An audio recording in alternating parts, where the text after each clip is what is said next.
Be normal, like ask good questions. Okay, anyone else? Idris?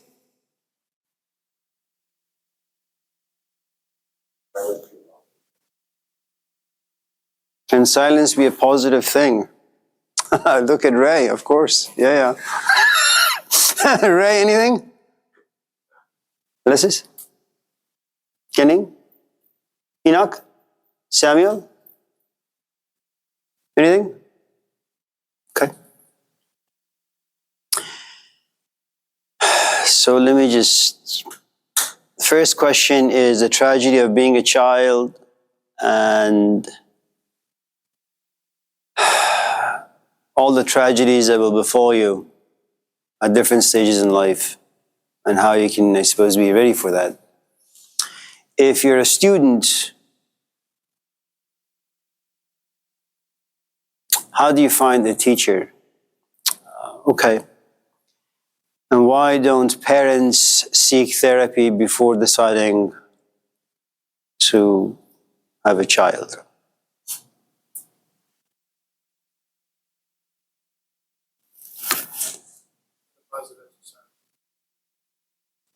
In what? Silence. Oh, in silence. Yes, thank you.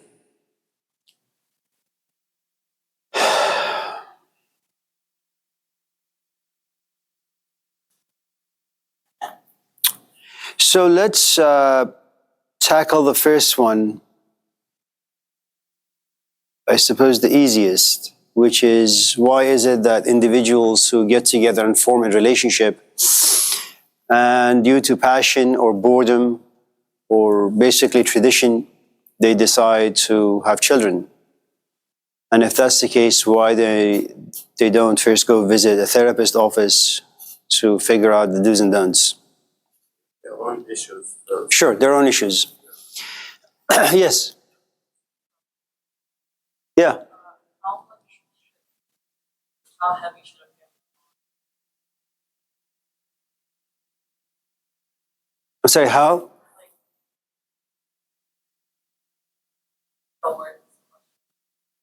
How much weight should a family on hold? Oh, okay. Sure.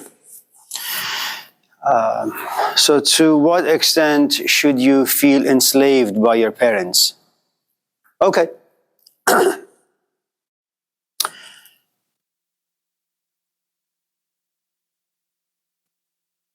Well, the truth is no question is simple. I think one of the difficulties that I have usually when wanting to wrestle any question is that I'd like to approach everything objectively, but unfortunately, because language is limited, because experience is limited, objectivity ultimately falls victim to subjectivity. In other words, I have no choice but to express through incompetence, limitations, and language which just creates so many layers of interpretation.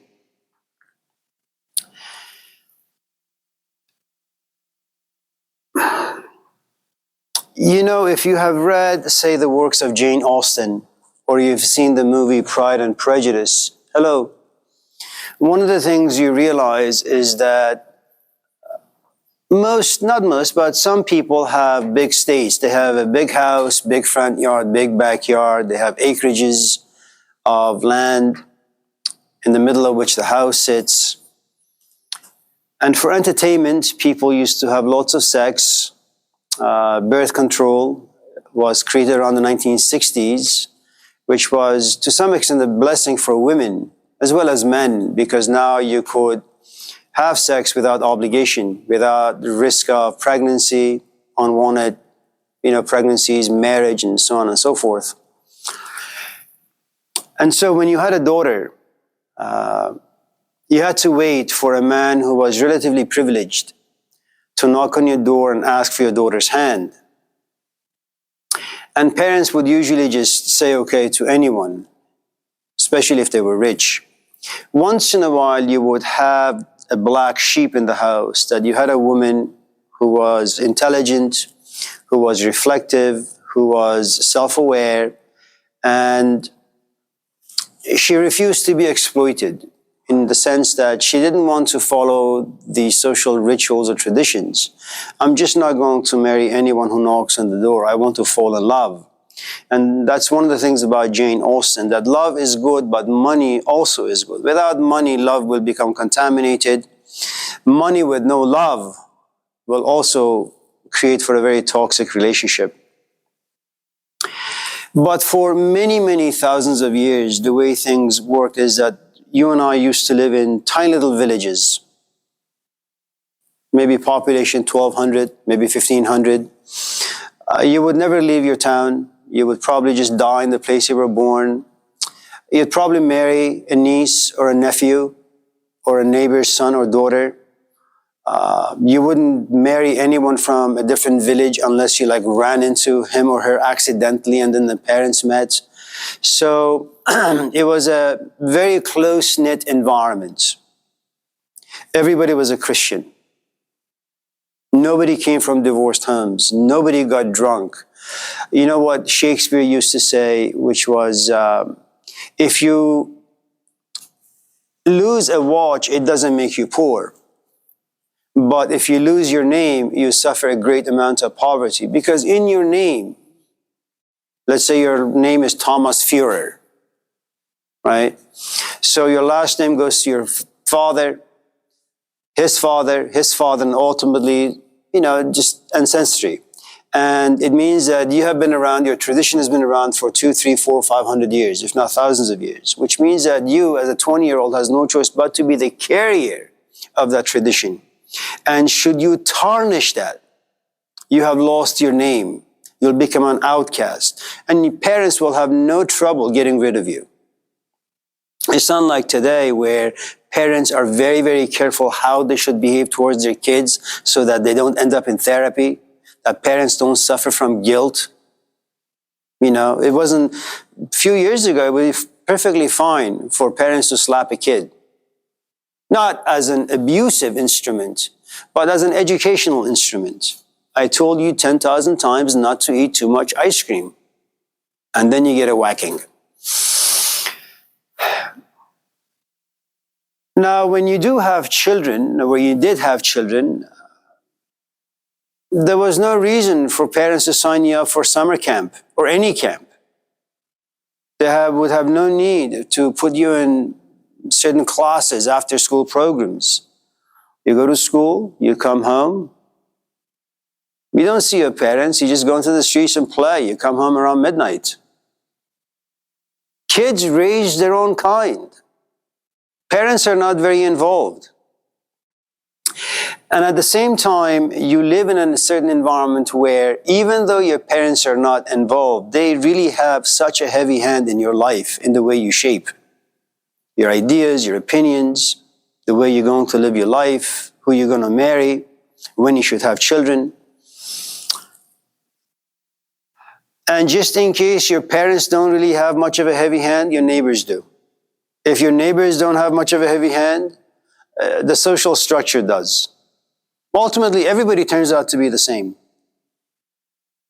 And like New Guinea, if at any time you show anger or any negative emotions in a way that's not socially acceptable, society will punish you.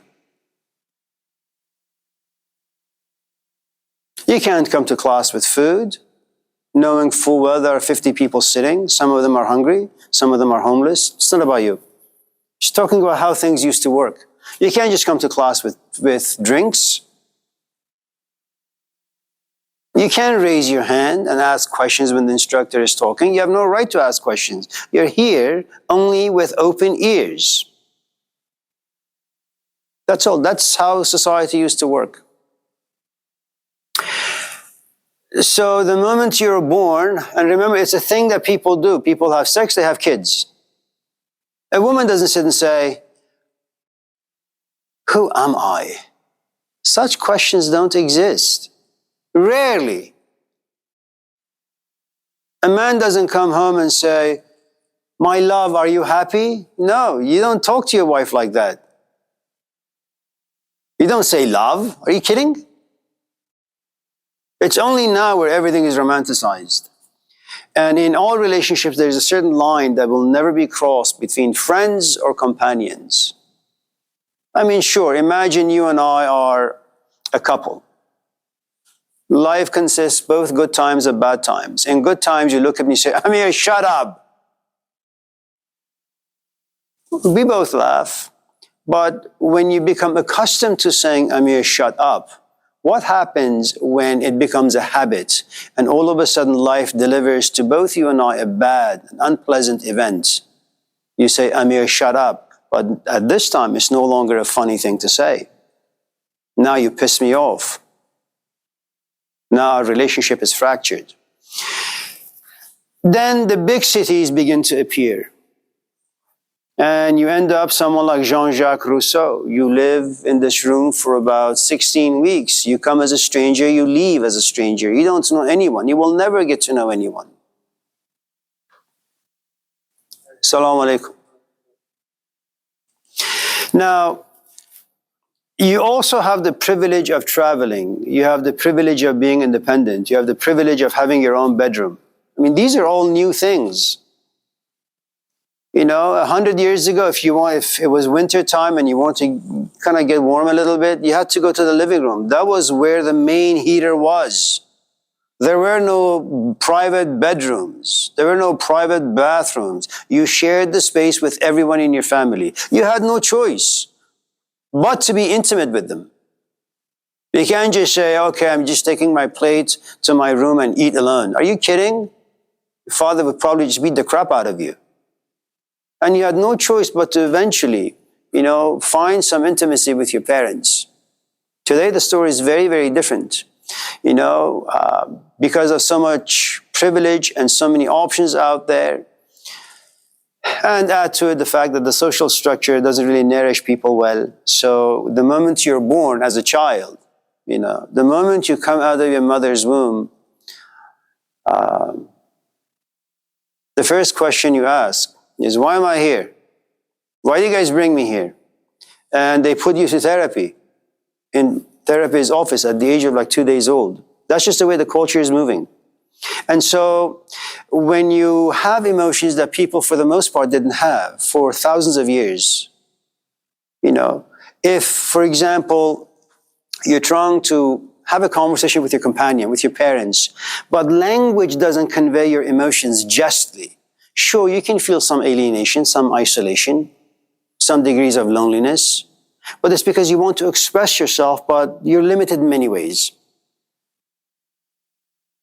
But there's still love, there's still respect, there's still compassion. Today, you have none of those things. So loneliness is manufactured by the culture, by the social structure.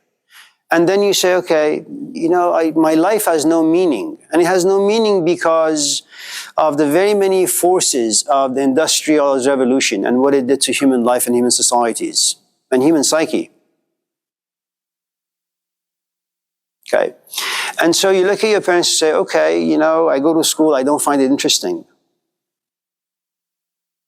Before you date once, you get married the following day. Today, you date for 20 years and you realize no one's good for you. And then you just live alone.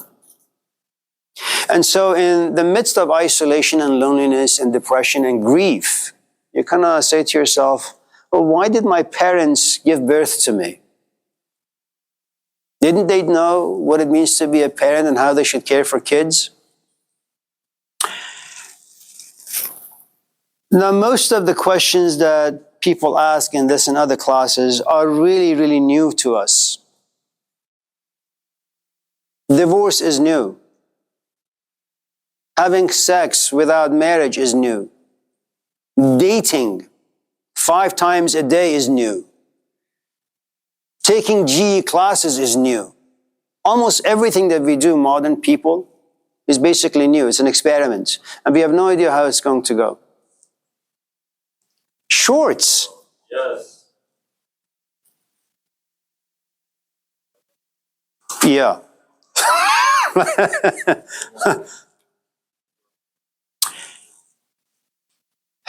The other thing you need to know about having children is the following.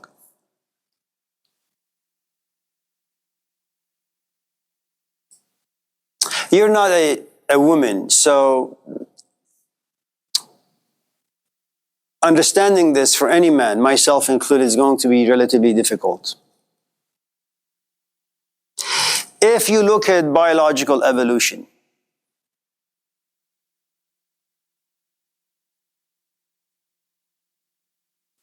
a woman, she's an oven. Nature creates women to be an oven. Why?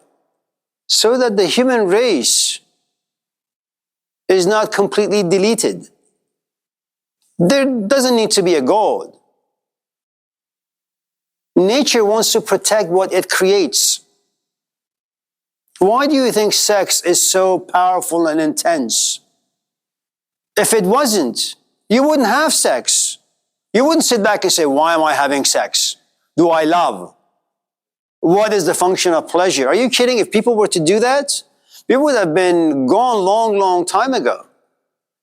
It's only now where, because of women's presence in a society that was created by men, every goddamn social structure you see out there, the classroom, designed by men.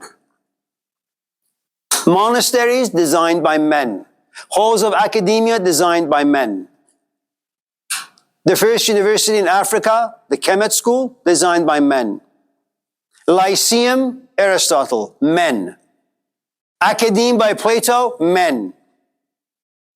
The churches, men. And now a woman walks into a man's world. This is the 19th century and after. But what is a woman going to do? She's going to adopt the ways of men. And so what biology created is now contaminated. Now you're saying, why don't parents go to a therapist's office? For what? Why do I want to have a child? It's something that we just do. Your question is not so much about biology. Your question really is not about parents. Your question is, you look around and you have no one. And you feel betrayed. You want love. You want to be hugged. You want to be cared for. You want to go out there and find some intimacy. What's that say? Echelon?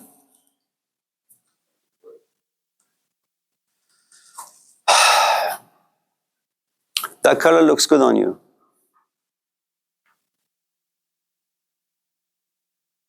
Now, you can go back in time and change all of this. The question is, what the hell do you want to do now? And to make any changes to anything is going to be difficult. And that's one of the things you need to understand about change. You have the desire to change, okay? If you want that desire to ultimately become practical, applicable, there is this saying by Hafez, the 12th century or 12th century Persian poet, maybe it's 13th. آدمی در عالم خاکی نمی آید به دست. آدمی دیگر بباید ساخت. عالمی دیگر بباید ساخت وزنا آدمی. That if I was to kind of translate this in modern lingo, it would be the following. If, for example, you're addicted to smoking weed or drinking, it's not enough for you to just desire to quit. You need to give me your cell phone. I need to delete 90% of the contacts you have. I need to get you out of Oakland, put you in a gated community where no one smokes. That's the physical aspect of it. The more difficult is you're going to have what we talked about this other day, Jihadul Akbar. Now you have to figure out what are you going to do between the desire to want to change and the physical addiction you have, the mental addiction you have, the emotional addiction you have. There are so many components that need to be changed for you to ultimately begin to have new experiences. And that's tough.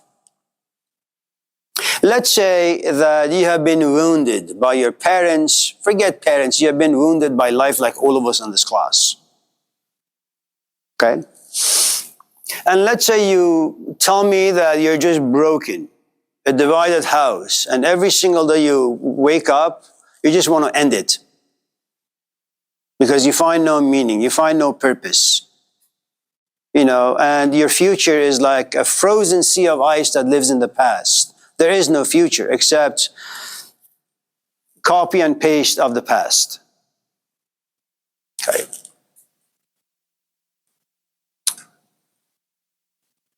Now, this goes to his question, how do you find a teacher and when do you become a student? But he didn't really ask, when do you become a student? Right now, you're only a student because you raise your hand and ask a question. You're a student in abstract.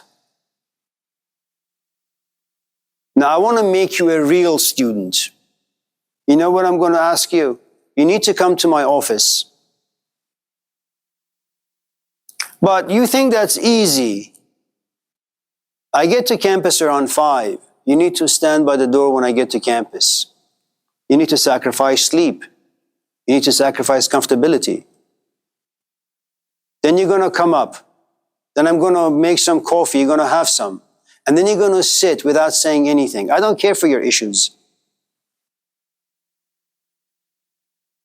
You have talked about your issues to other people for thousands of years. I'm not interested.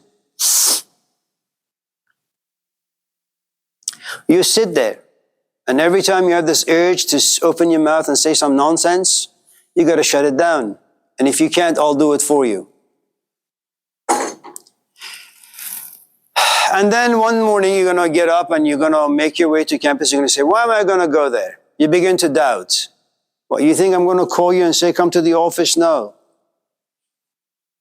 You got to make your own choice, man. And once you're able to make the proper sacrifices over and over and over again and overcome your pathetic ambitions in life, then I will tell you what questions you need to ask.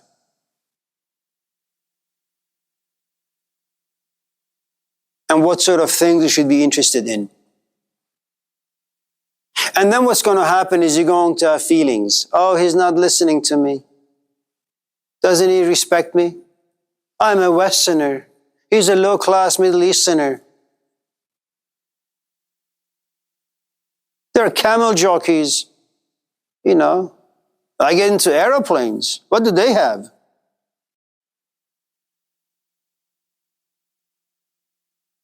And then, of course, you live in a culture where you say, oh, I'm being exploited. I'm being taken advantage of. Now, the thing is, since I don't care about you or your life issues, you may come to my office, but you're not yet my student. You become a student only if or when you become interested in the things I am interested in. But that means you have to think and feel and see things in a way that I do. Do you know how long it's going to take for me to put my history, my culture, my emotions, my experiences inside you? It's not enough for you to just come to my office. You need to adopt my culture.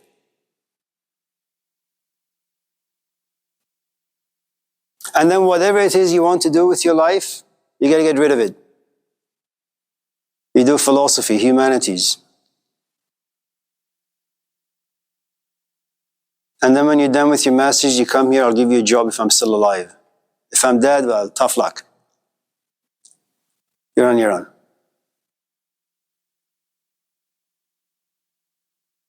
See, when you come to my office and you want to talk to me about your stuff, you want me to be your student. To sit there and listen to you. I'm going to do that. I ain't got time for that.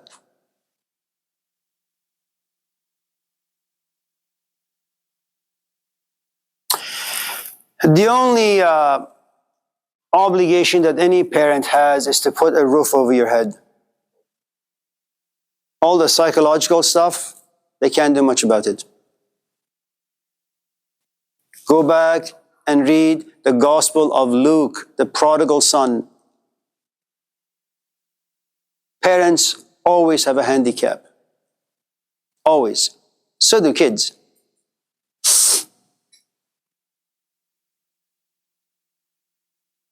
You know the idea that you have in the 10 Commandments, it's the 5th commandment that thou shalt honor thy parents. Are you listening to me? That you should honor your parents? Let me change that a little bit in the sense that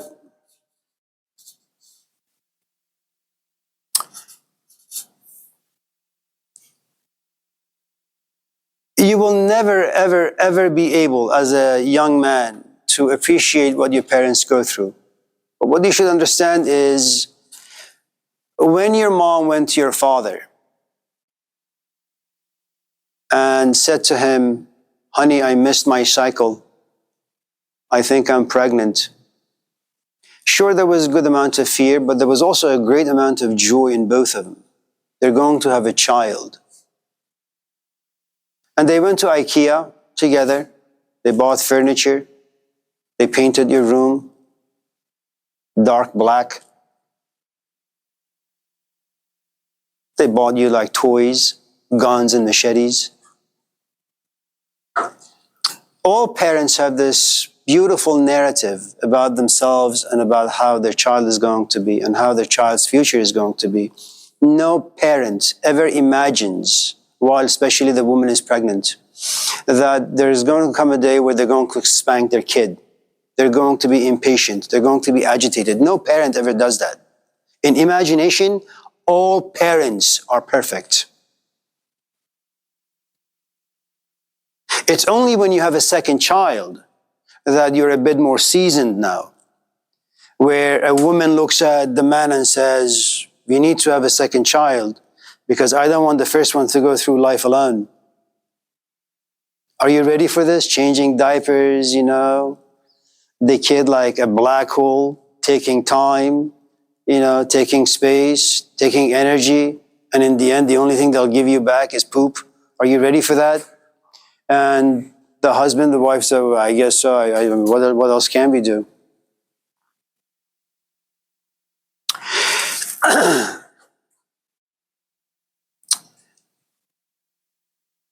So you honor your parents' narratives before they became parents. Then you have to honor the struggle that all parents go through. I mean, if you go back to Joaquin's question about the tragedy of being born, it is a tragedy because we're not like other animals. You have a horse that gives birth to a baby horse, 10 minutes later they walk. Elephants, a minute later they walk. Basically all animals function instinctually and they function really, really well after just a few minutes. Human beings, first it takes you like 5 years to learn how to walk. Another 5 years to learn how to talk. Another 5 years to learn how to bathroom. Another 5 years to figure out where you want to go. And once you get there, what you want to do now that you're there. We never learn. It just takes us such a long time. And what happens while you slowly begin to learn? You make mistakes, man. But the problem with us is that because of our huge brain and the complexity of our organism, every mistake that you make and every mistake that's imposed upon you, you remember them. And you feel betrayed and you're haunted and you have nightmares. We're like sponges for shit. Every awful things that come to us, we just soak it in. And it stays in us. So there is something to be said about traditions, philosophical, religious traditions that argue that life is just a painful experience. And it's true. And, people were safeguarded against happiness. It's only been about 200 years where you want to be happy down here. You want to get married for happiness, have children for happiness, go to school for happiness, make money for happiness. It didn't exist. You should take like a real philosophy class, not this one. And what you learn in the real philosophy class is that, it's always been believed for thousands of years in the Western culture that life is a vale of tears. It's, a phrase coined by the monastics, people like Bible thumpers for 1,000 years. Life is just bad, man. And why would you expect something good from the thing that only creates badness? I'm not saying there are not moments of joy, there are. But for the most part, life is continuous struggle. What do you want to do now? You want to go to therapy for the rest of your life? Or you want to just look at life and say, life sucks, yes. Life is a struggle, yes. I got all this emotional trash inside me, yes. I think bad, yes. I smell bad, yes. I am lonely, I am sad, yes. First, you got to see those things. And then despite, how you want to have an image of yourself, accept what you really are.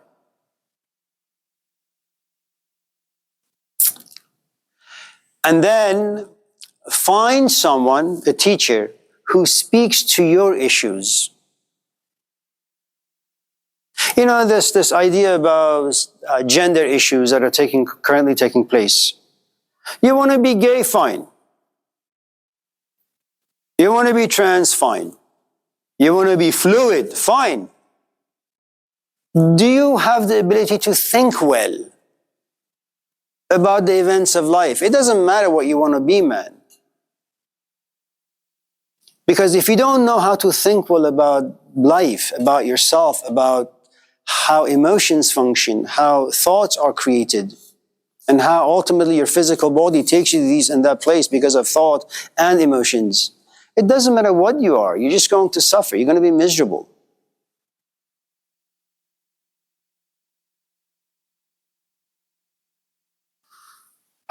Allahu Akbar. Ashhadu an la ilaha illallah. Ashhadu anna Muhammadan Rasulullah. Yes. Do you think that contemporary Western culture Sucks. has taken ignorance is bliss, just flipped it on its head, and go after knowing everything, knowing everything personal about yourself and kind of expressing it kind of that. It's so complicated.